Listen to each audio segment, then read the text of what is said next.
For Heavensgame.com, I'm Meghan Mutrie, and here is your rugby rundown.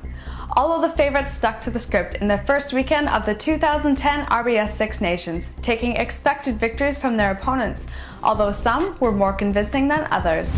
Though the scoreboard favoured Ireland 29-11 over visiting Italy, the 2009 Grand Slam champions didn't exactly pick up where they left off from last year.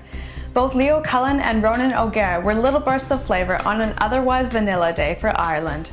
After a 7-year absence from Test rugby, Cullen was a line-out wizard for Ireland, and O'Gara was the perfect captain and pivot, going 6 for 6 at the uprights.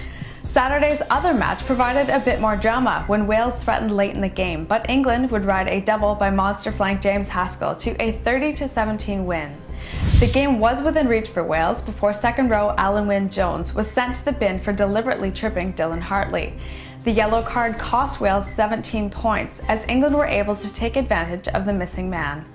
On Sunday, France's Mathieu Bastareaud outgrew the doghouse with a powerful performance in the centres, scoring 2 tries to help his side double Scotland, 18-9. Bastareaud had not been selected for France in the 7 months since a controversial incident in New Zealand, but made his case for the blue jersey despite the trouble, as he was the only Frenchman able to break the Scottish defence. Although Andy Robinson's men defended well at Murrayfield, they were unable to generate any offence other than the 3 penalties that came off of Chris Patterson's boot. Ireland's women had an encouraging start to the Six Nations with a 22-5 victory at home over Italy.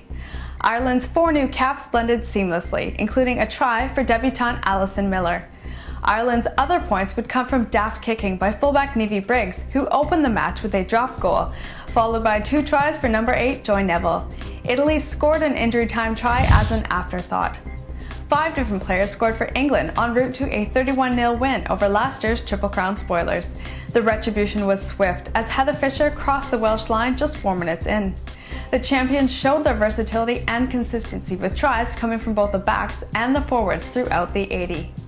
The weekend's only upset belonged to Scotland's women as they downed France, a side they have lost to in the previous 3 seasons.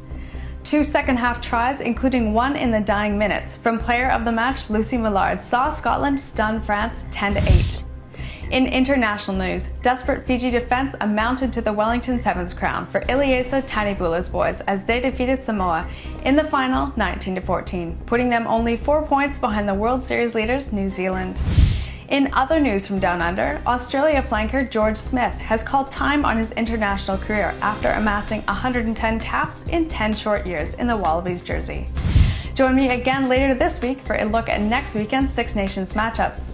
For Heavensgame.com, I'm Meghan Mutrie. Thank you.